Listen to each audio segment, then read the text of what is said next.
Hello അസ്സലാമു അലൈക്കും വറഹമത്തുള്ള. പ്രിയമുള്ള ഉസ്താദന്മാരെ, മുമ്പ് നമ്മൾ ടി സി വന്നാൽ എന്താ ചെയ്യേണ്ടത് എന്നുള്ളൊരു വീഡിയോ നമ്മൾ മുമ്പ് ഇട്ടിരുന്നു. അതിൽ നമ്മൾ ഡേറ്റ് ഓഫ് ബർത്തോ കുട്ടിന്റെ യു ഐ ഡിയും കൊടുക്കണം. അങ്ങനെ കൊടുക്കുമ്പോൾ പല ആളുകൾക്കും ഡാറ്റ നോട്ട് ഫൗണ്ട് എന്നൊരു ഓപ്ഷൻ കാണിക്കുന്നുണ്ട്. അപ്പോൾ ഇതിൽ പുതിയ ഒരു അപ്ഡേഷൻ നമ്മളെ സൈറ്റിൽ വന്നിട്ടുണ്ട്. അതാണ് ഞാൻ കാണിച്ചു തരുന്നത്. നേരെ നമ്മൾ ട്രാൻസ്ഫർ സ്റ്റുഡന്റ് എന്നുള്ള ഒരു ഓപ്ഷൻ ഉണ്ടാവുമല്ലോ, നമ്മൾ ടി സി ഒക്കെ കൊടുക്കണേ, അതിലൊന്ന് ക്ലിക്ക് ചെയ്യുക. അതിലൊന്ന് ക്ലിക്ക് ചെയ്ത് കഴിഞ്ഞാൽ ഏറ്റവും മുകളിൽ ഒരു റെഡ് കളറിൽ മാനേജ് സ്റ്റുഡന്റ് ട്രാൻസ്ഫർ എന്നാണ്, അതിലൊന്ന് ക്ലിക്ക് ചെയ്യുക.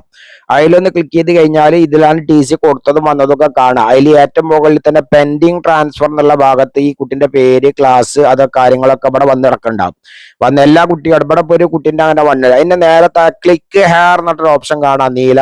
ആ ബട്ടണിൽ നിന്ന് ക്ലിക്ക് ചെയ്യുക. ആ ബട്ടണിൽ ക്ലിക്ക് ചെയ്ത് കഴിഞ്ഞാൽ കുട്ടിന്റെ ക്ലാസ് ഒന്ന് സെലക്ട് ചെയ്ത് കഴിഞ്ഞാൽ കുട്ടിന്റെ എല്ലാ പേരും ഡീറ്റെയിൽസും കംപ്ലീറ്റ് ചെയ്ത എല്ലാ ഡീറ്റെയിൽസുകളും ഇവിടെ വന്ന് കിടക്കുന്നുണ്ടാവും. ഇത് നമ്മൾ മുമ്പ് ചെയ്ത ആ രീതിയിലും നമുക്ക് ചെയ്യാം. ആ രീതിയിൽ നമ്മൾ ചെയ്യുമ്പോൾ പിന്നെ എന്തുണ്ട്, നമ്മൾ ചിലപ്പോ കുട്ടിന്റെ യു ഐ ഡിയും പിന്നെ കുട്ടിന്റെ ഡേറ്റ് ഓഫ് ബർത്തും കൊടുത്തു കഴിഞ്ഞാൽ ചിലത് ഓക്കെ ആയിട്ട് വരുന്നുണ്ട്, ചിലത് ഡാറ്റ നോട്ട് ഫൗണ്ട് എന്നൊരു ഓപ്ഷൻ വരുന്നുണ്ട്.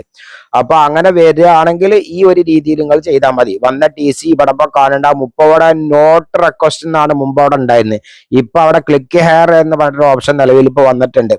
അപ്പോ അതിലൊന്ന് ക്ലിക്ക് ചെയ്ത് കഴിഞ്ഞാൽ നമുക്ക് ഈ കുട്ടിന്റെ ഡീറ്റെയിൽസ് ഇവിടെ കൊടുത്തു കഴിഞ്ഞിട്ട് പിന്നെ ഫോട്ടോ കൊടുക്കണം. പെൺകുട്ടികളാണെങ്കിൽ മുഖമക്കന, ആൺകുട്ടികളാണെങ്കിൽ തൊപ്പി ധരിച്ചിട്ടുള്ള ഫോട്ടോ കൊടുക്കണം. അതൊക്കെ കൊടുത്തു കഴിഞ്ഞിട്ട് നേരെ സബ്മിറ്റ് അംബിഷൻ റിക്വസ്റ്റ് നിലയിലൊന്ന് കൊടുത്തു കഴിഞ്ഞാൽ പിന്നെ നമ്മൾ അഡ്മിഷൻ റിക്വസ്റ്റിൽ പോയി കഴിഞ്ഞാൽ ഈ കുട്ടിന്റെ ഡീറ്റെയിൽസ് അവിടെ വന്ന് കിടക്കുന്നുണ്ടാവും. അവിടെ പോയിട്ട് അപ്രൂവ് ചെയ്യുക. അപ്രൂവ് ചെയ്യുന്ന സമയത്ത് കുട്ടിന്റെ പേര് അറബി കൊടുക്കണം, കുട്ടിന്റെ വാപ്പാന്റെ പേര് അറബി കൊടുക്കണം, അഡ്മിഷൻ ഡേറ്റും അടിക്കണം, അഡ്മിഷൻ നമ്പറും കൊടുക്കണം. ഇത്രേ വേണ്ടുള്ളൂ. ഓക്കെ, അപ്പൊ ഇതുപോലെ ചെയ്യാം. അസ്സലാമു അലൈക്കും വറഹ്മത്തുള്ളാഹി.